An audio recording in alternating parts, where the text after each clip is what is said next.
Anantapuram urban నియోజకవర్గంలోని 7వ cluster ఆధ్వర్యంలో ఎమ్మెల్యే దగ్గుపాటి వెంకటేశ్వర ప్రసాద్ మార్గదర్శకత్వంలో గీతా మందిరంలో ఆన్లైన్ మహానాడు కార్యక్రమం నిర్వహించారు. ఈ కార్యక్రమంలో 500 మంది టీడీపీ నాయకులు కార్యకర్తలు పాల్గొన్నారు. ఈ సందర్భంగా క్లస్టర్ ఇన్ఛార్జ్ పోట్లూరు కేశవనాయుడు మాట్లాడారు. మహానాడు కార్యక్రమాన్ని విజయవంతం చేసిన తెలుగుదేశం పార్టీ కుటుంబ సభ్యులందరికీ పేరు పేరున ధన్యవాదాలు తెలిపారు. పార్టీ బలోపేతానికి ప్రతి కార్యకర్త కృషి చేయాలని పిలుపునిచ్చారు. అలాగే 7వ క్లస్టర్లో ఉన్న ప్రతి కార్యకర్త సమస్యలు తన దృష్టికి తీసుకొస్తే వాటిని పరిష్కరించే దిశగా కృషి చేస్తామని హామీ ఇచ్చారు. కార్యకర్తల సంక్షేమం పార్టీ అభివృద్ధి కోసం ఎల్లప్పుడూ అందుబాటులో ఉంటామని ఈ సందర్భంగా పేర్కొన్నారు. పొట్లూరు హరికృష్ణ గతంలో ఆంధ్రప్రదేశ్ ప్రభుత్వంలో నేను 2 సార్లు చైర్మన్ గా చేస్తున్నాను. మహానాడు అంటే తెలుగుదేశం పార్టీ కుటుంబ సభ్యులు ప్రతి ఒక్కరికి రోమాంచనాలు నిక్కుపరుచుకున్నటువంటి ఒక సందర్భం. ఒక మహానుభావుడు తెలుగు భాషకి తెలుగు జాతికి ప్రపంచంలోనే వన్నె తెచ్చినటువంటి పద్మశ్రీ డాక్టర్ నందమూరి తారక రామారావు పుట్టినరోజును పురస్కరించుకొని ప్రతి సంవత్సరం మహానాడు జరుపుకుంటాం.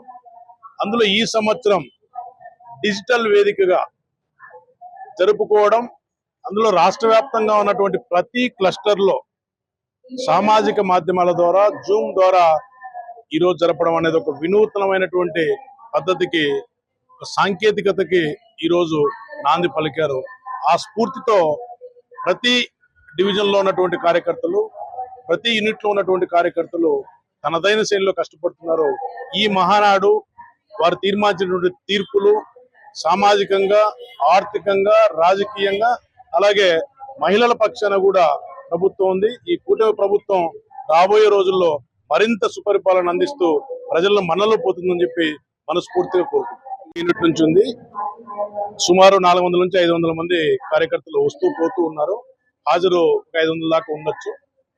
7th cluster convener Potluri Keshava Naidu గారు, యూనిట్ సభ్యులంతా చేస్తున్నారు. ధన్యవాదాలు. విశ్వవిఖ్యాత నట సార్వభౌమ నందమూరి తారక రామారావు గారు స్థాపించిన పార్టీ, సాంకేతికత విప్లవ సార్వభౌమ మన చంద్రబాబు నాయుడు గారి అధ్యక్షతన నడకై నాయకుడై నాయకత్వమై నడుస్తున్నటువంటి మన యువ నాయకుడు నారా లోకేష్ గారి ఆధ్వర్యంలో కని వినుగని ఎరుగని వినూతనంగా జరుగుతున్నటువంటి ఈ మహానాడు, అది డిజిటల్ మహానాడు అనేది ఈరోజు మనం నిర్వహిస్తున్నది. ఆ భాగంలోనే ఈరోజు మన అందరం కూడా ఇక్కడ కలిసాము.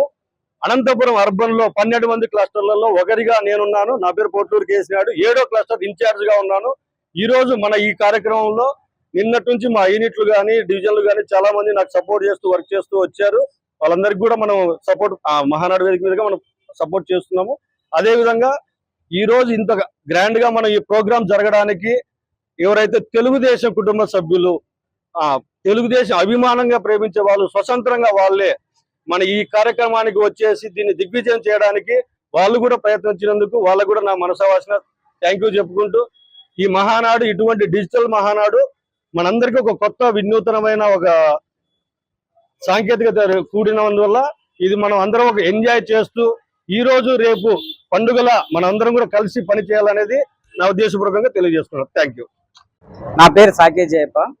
మా అనంతపురం అర్బన్ లోని 7వ క్లస్టర్ లో 33వ డివిజన్ యూనిట్ ఇన్ఛార్జ్. నేను ఎన్టీఆర్ జయంతి సందర్భంగా ప్రతి సంవత్సరం మామూలుగా మహానాడు జరుపుకుంటాము. ఈ మహానాడు సందర్భంగా జూమ్ మీటింగ్ వేదికగా ఈ మహానాడు జరుపుకోవడం చాలా కొత్తగా ఉంది.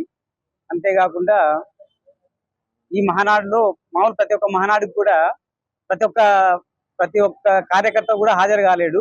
కానీ ఈ మహానాడు నుంచి ప్రతి ఒక్క కార్యకర్త కూడా హాజరవడానికి చాలా 7వ క్లస్టర్ తరఫున దాదాపుగా ఈ మహానాడుకు దాదాపు 500 మంది సభ్యులు పాల్గొనడం జరిగింది.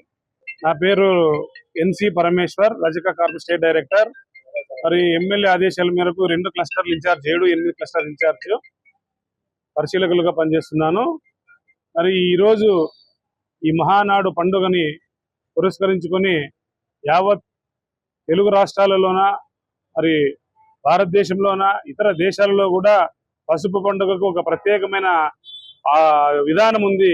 ఆ విధానానికి రూపకర్త, రూపశిల్పి ఆనాడు ముఖ్యమంత్రి సినీ నటుడు నందమూరి తారక రామారావు గారు. ఆయన ఏ నిమిషంలో పార్టీని వ్యవస్థాపించాడో కానీ ఆ రోజు నుంచి తెలుగు ప్రజలు గుండెల్లో ధైర్యము, మహిళలకు ఒక భరోసా ఇచ్చిన ఒక ఏకైక వ్యక్తి మరి నందమూరి తారక రామారావు అని చెప్పేసి, మరి అదే బాటలోనే అదే పంతాలను నడుస్తున్నటువంటి మరి స్వర్ణాంధ్రప్రదేశ్ నిర్మాత అయినటువంటి చంద్రబాబు నాయుడు గారు ఆ ఆలోచనలను ఆ ఆశయాలను మరి 44 సంవత్సరాలు పండుగ పురస్కరించుకొని మరి అన్ని విధానాలు ఈ రాష్ట్రానికి మరి తెలంగాణకు కానీ ఈ పార్టీ విధానాలకు కానీ ఏ మాత్రం రామారావు గారి ఆలోచనలు తప్పు పట్టుకోకుండా ఆ విధానాలనే చేస్తూ ఈ పొద్దు విభజన ఆంధ్రప్రదేశ్ ను కూడా మరి స్వర్ణాంధ్రప్రదేశ్ తెలంగాణతో పోటీ పడేటట్లు ఈ రోజు 2014-19 నుంచి ఏ విధంగా అమరావతిని తీసుకొని వచ్చి ప్రత్యేకంగా చేశాడో మరి 19-24 మధ్య అది ఒక క్రూషియల్ పీరియడ్. ఆ రోజు ప్రజలు తీర్పిచ్చింటే ఈ రోజు అమరావతి భారతదేశంలో ఒక ఉన్నతమైన నగరంగా రూపుదిద్దేది. ఏది ఏమైతేనేమి ప్రజల తీర్పు శిరసా వహించాల్సిందే. 1923 నుంచి మళ్ళీ 24 నుంచి 29 వరకు ఇచ్చారు. ఈ 5 సంవత్సరాలలో మరి అమరావతిని ప్రత్యేక పెడుతూ మరి ఈ రోజు ఈ 5 సంవత్సరాల కాలంలో చంద్రబాబు నాయుడు గారు చేస్తున్న పథకాలు స్త్రీశక్తి అనేది చాలా ప్రత్యేకమైన పథకము. మరి వాళ్ళు ఈ రోజు స్త్రీశక్తి ద్వారా ఆర్టీసీ బస్సుల్లో వాళ్ళు ఉచితంగా ప్రయాణాలు చేస్తా ఉంటే వాళ్ళ ఆ కళ్ళల్లో ఆనందాన్ని చూసి పార్టీ కార్యకర్తలు మరి నాయకులు చంద్రబాబు నాయుడు గారు, మా యువ నాయకుడు భవిష్యత్ నాయకుడు లోకేష్ గారు మరి వాళ్ళ ఆనందం చూడలేక ఈ రోజు ఇప్పుడు కూడా మహానాళ్ళు ఇప్పుడే ఒక 10 నిమిషాల కిందట మరి మా భవిష్యత్ నాయకుడు లోకేష్ బాబు గారు రాబోయే రోజుల్లో 33% మహిళలు ఖచ్చితంగా అమలు చేస్తాము మరి అనే సందర్భంగా చెప్పాడు. దానికి అంతటికీ మేము అందరూ దానికి ధన్యవాదాలు తెలియజేస్తున్నాం పార్టీ తరఫున, పార్టీ నాయకులు. మరి అదే విధంగానే మరి మహిళలకు ఆస్తిలో సమానం కల్పించాడు. మరి ఈ విధంగా ఇటువంటి చెప్పుకుంటూ పోతే మహానాడు అంటేనే ఒక సంక్రాంతి పండుగ, ఉగాది పండుగ లాంటి పర్వదినాన తెలుగు ప్రజలు జరుపుకుంటా ఉన్నారే, ఆ పండుగని ఎలా ఉంటుందో ఈ పసుపు పండుగ 27, 28, 29 జరుపుతా ఉంది. కానీ మోడీ గారి ఆదేశాల మేరకు మరి పశ్చిమాసియాలో యుద్ధం జరుగుతుంది కాబట్టి ఆయన ఆదేశాల మేరకు చంద్రబాబు నాయుడు గారు కూడా మోడీ గారిని అనుసరించి మహానాడుని డిజిటల్ పద్ధతిలో పెట్టాలనేది ఒక మోడీ గారి మార్గం నడవడం జరిగింది. దాని పంతాలోనే ఈరోజు ఎక్కడికెక్కడ క్లస్టర్లు కానీ బూత్లు కానీ మరి కళ్యాణ మంటపాల్లో ఏ డివిజన్ లో కానీ మండలాల్లో కానీ జరుపుకుంటా ఉంటే మరి కడపలో జరుగుతుంది మహానాడిని తలపిస్తా ఉంది. ఈరోజు డిజిటల్స్ లో మరి ప్రతి కార్యకర్త ఈ రోజు పాల్గొంటున్నాడు. మండల స్థాయిలో దాదాపు 500 నుంచి 1000 మంది పాల్గొంటున్నారు. క్లస్టర్ లో 500 నుంచి 1000 మంది పాల్గొంటున్నారు.